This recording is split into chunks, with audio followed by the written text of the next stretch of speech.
నేను విన్నది నిజమేనా రుక్మిణి? నువ్వు సర్పంచ్ కొడుకుతో మాట్లాడుతున్నావట, అది కూడా చాలా చనువుగా. ఈ విషయం నీతో ఎవరు చెప్పారు? మనోజ్ చెప్పాడు. మనోజ్ మాత్రమే కాదు, ఊళ్ళో ఇంకా చాలా మంది మీ గురించి చాలా నీచంగా మాట్లాడుకుంటున్నారు. నువ్వు కొంచెమైనా సిగ్గుపడాలి రుక్మిణి, కొంచెమైనా ఆలోచించాలి కదా. నువ్వు ఒకరి భార్యవని. ఒకవేళ నువ్వు ఇలా చేయాలనుకుంటే నన్నెందుకు పెళ్లి చేసుకున్నావు? నేను చిన్నప్పటి నుండి గుడ్డివాణ్ణి, నీకు ఈ విషయం తెలుసు కదా. అవును, నిజమే. నీ ఆస్తికి ఆశపడి చేసుకున్నాను. కాని నాకేం తెలుసు నీ చేతకాని తండ్రి ఇలా రాస్తాడని? నాకేం తెలుసు? తన గుడ్డి కొడుకు సంపత్ రోడ్డు మీద అడుక్కునేవాడికైనా ఆస్తిని రాసివ్వచ్చు గాని తన భార్యకి మాత్రం రాసివ్వలేడు అని, అలాగే దాన్ని అమ్ముకోలేడు అని. మా నాన్న గురించి తప్పుగా మాట్లాడదు రుక్మిణి. ఆయనకు తెలుసు నేను గుడ్డివాణ్ణి అని, అందరూ నన్ను అవకాశంగా తీసుకుంటారు అని. అందుకనే ఆయన ఈ విధంగా వీలునామా రాశారు.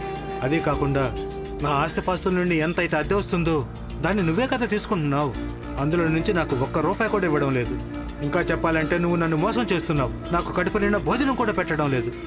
ఊళ్ళో అందరిళ్ళకి వెళ్ళి అడుక్కొని నేను కడుపు నింపుకోవాల్సి వస్తుంది. అయినా సరే నిన్ను నేను ఏమీ అనడం లేదు.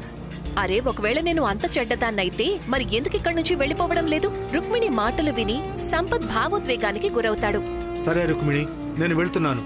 ఇక ఎప్పటికీ తిరిగి రాను. వెళ్ళు. నాక్కూడా నీ అవసరమేమీ లేదు. సంపత్ పాపం తన ఇంట్లో నుంచి ఏడుస్తూ రోడ్డు మీదకు వెళ్ళిపోతాడు. అతను, సంపత్ ఇంకా బల్వీర్ ఇంటికి తిరిగి వెళ్తారు. సంపత్ కళ్లల్లో వెలుగు చూసి అతని భార్య రుక్మిణి ఆశ్చర్యంతో, అరే, మీకు కంటి చూపు తిరిగొచ్చేసిందా? మీకు తెలుసా, నేను మీకోసం ఎక్కడెక్కడో వెతికాను. నాకు తెలుసు రుక్మిణి, నువ్వు నా కోసం ఎక్కడెక్కడో వెతికావని. నిజానికి ఇప్పుడు నువ్వెక్కడి నుంచి వస్తున్నావు? రాత్రంతా మీకోసం బయట ఎదురు చూస్తూ కూర్చున్నాను. ఇప్పుడే వచ్చాను. అప్పుడే సంపత్ లాగిపెట్టి తన భార్య చెంప మీద కొడతాడు. రుక్మిణి, నువ్వెక్కడి నుంచి వెళ్ళిపో. విడాకుల నోటీస్ మీ ఇంటికి పంపిస్తాను. నేను నీలాంటి చరిత్రహీనురాలతో ఇంకా నా జీవితాన్ని గడపలేను. నువ్వు చరిత్రహీనురాలు మాత్రమే కాదు, నువ్వొక స్వార్థపరురాలివి కూడా. రాత్రంతా సర్పంచ్ కొడుకుతో గడిపావు. నాకు ఈ విషయం ఇంకెవరో కాదు, సర్పంచ్ గారే చెప్పారు. ఎందుకంటే ఆయన కూడా తన కొడుకు విషయంలో చాలా బాధపడుతున్నారు.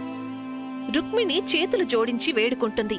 కాని సంపత్ ఇక తన మాటలు వినిపించుకోడు. సంపత్ మరొక అమ్మాయిని పెళ్లి చేసుకుంటాడు. ఇవాళ్టికి తను మట్టితో తయారు చేసిన ఆ టైం ట్రావెల్ ట్రక్ ద్వారా వేరే వాళ్ల భూతకాలం, భవిష్యకాలానికి వెళ్లి వాళ్లకి సాయం చేస్తూ ఉంటాడు.